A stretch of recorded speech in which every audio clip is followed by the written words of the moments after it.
I'm very happy with the way things are now. From her mountain retreat in the Rockies, Tony Savage knows her grow lights in Denver are on. The nightmares. But that wasn't always the case. At one point, I even had pawned my wedding rings and my jewelry to keep the grow lights on.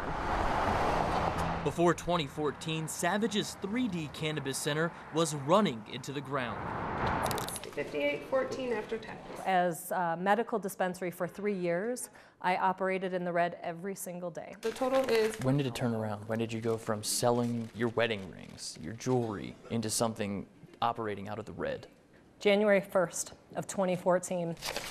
In 2014, Savage's Cannabis Center was part of Colorado's estimated $43 million in marijuana tax revenue. Customers will exit out this direction, and then this is where we'll actually see the plants growing and flowering. This is one of our flowering rooms. Director of Operations Nick Martin says Colorado's social experiment is becoming a perfected technique, growing the most potent and studied cannabis possible. Explain to me what it is and what I'm looking at. Okay, basically what you're seeing is that we use these growing cubes, and we run our nutrients and water through these drip lines, and it goes down into the roots of the plant. It's a science. It is absolutely science. I'm checking the timer. 3D Cannabis is also creating jobs. So that these plants get fed at the correct time. The U.S. Bureau of Labor reports Colorado's current unemployment rate at 4.3%, slightly below Kansas and significantly less than Missouri's 5.9%. How long have you been doing this?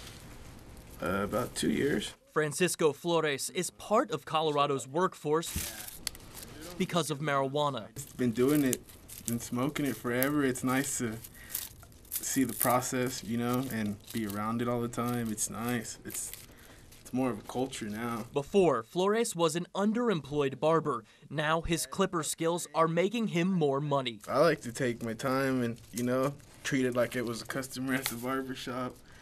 I'm not just gonna rush them in and out of the door. Every piece gets a little bit of care. Yeah, every piece gets its own little touch. This is going to be all of our marijuana here. After recreational marijuana leaves Flores' scissors, it's cured and sold. Each sale is taxed 29.7%. The pot tax proceeds have generated $8 million for school construction and nearly $170 million in tax credits and refunds that Coloradans will receive next year. That's quite a contrast to Kansas, where tax cuts created a projected $650 million budget shortfall, and the Supreme Court has ruled school funding unconstitutionally low. A majority of the projected shortfall we face is due to increases in K-12 spending since fiscal year 2014. For decades now, Kansas has struggled under a school finance formula which was designed not to be understood. The fight is not over. In Kansas and Missouri, medicinal marijuana bills have died in the House and Senate. However, the new year is a new beginning for lawmakers. Should we move to Colorado? And pro-cannabis voters. I do believe that medical marijuana will be coming to Kansas.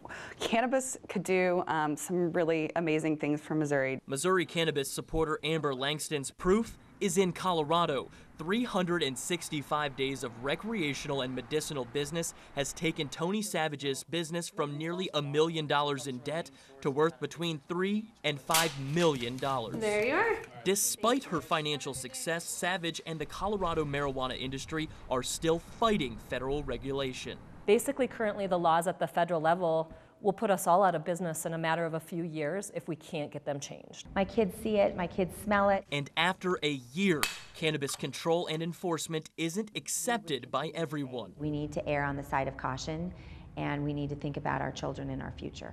People who are worried about marijuana, they may look at you and say, Tony, you're a drug dealer. How do you respond to that? I'm an entrepreneur. I'm a freedom fighter. I'm a pioneer.